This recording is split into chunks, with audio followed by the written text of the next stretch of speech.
SAP logging onto SAP System. SAP Logon. SAP Logon is used to create icons to log on to SAP R/3.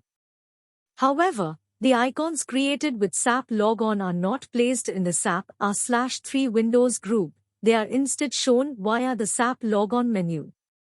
The SAP Logon pad is available once the SAP GUI is installed at the workstation. SAP Logon icon.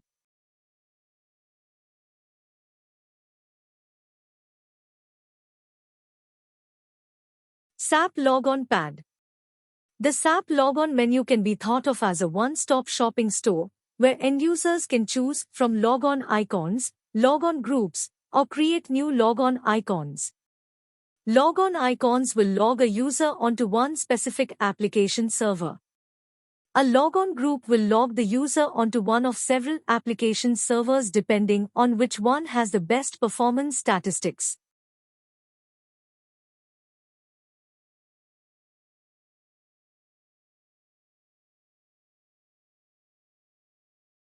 Adding a new SAP application server. To create a shortcut for connecting to a new SAP application server, follow the procedure below. Click on the shortcut icon SAP Logon from the desktop, and the Logon pad will open as shown in the following screenshot. Click the New button.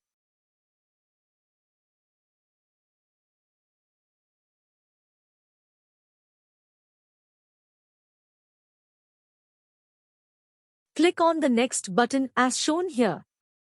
Fill in the following details in the System Entry Properties screen. Description: provide a meaningful short text for identifying the server. The server will be available in the SAP Logon pad with this name. Application server: provide the IP address of the application server, provided by the basis administrator. System number and system ID: give the system number provided by the basis administrator. It should be kept as 00 if nothing is specified.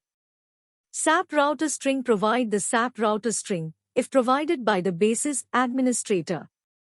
Sometimes it may be left blank.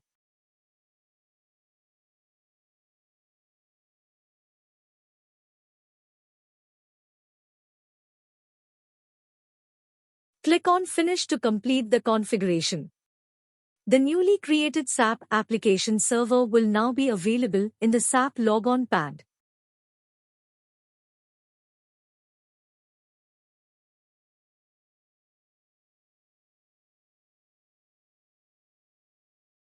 Logging onto SAP R/3. SAP Logon pad is used to configure the SAP server.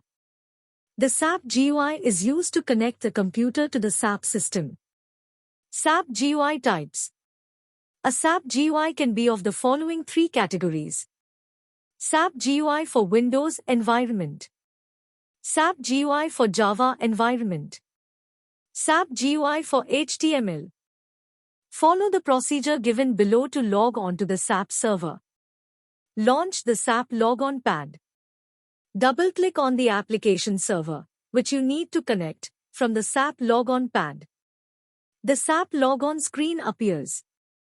On the SAP Logon screen, the value of the default client appears automatically. If you want to log on to a different client, then change it with the new client number. Next, enter the user ID and password assigned to you. Enter in language to log on to English settings. Generally, the language is defaulted to in or any other language depending on the country users and installed languages. So, for English as the logon language, you need not have to enter it in the SAP Logon screen, as it takes its values from the default settings. After filling up the 4 fields, press the Enter button to log on to the SAP system. Note: during the first logon to the system with your ID, you will be prompted to change your initial password.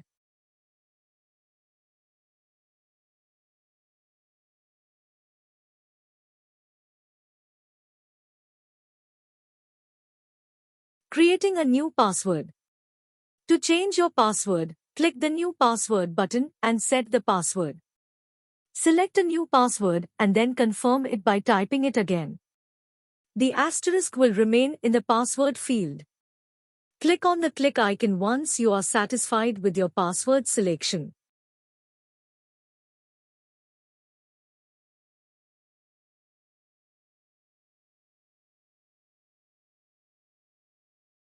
First, log on to SAP.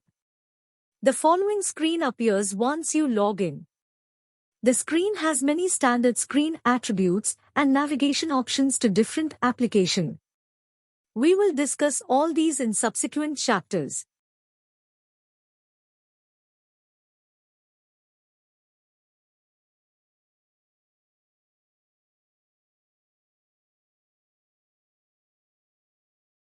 Logging off from SAP. Click on System from menu bar and choose Log Off.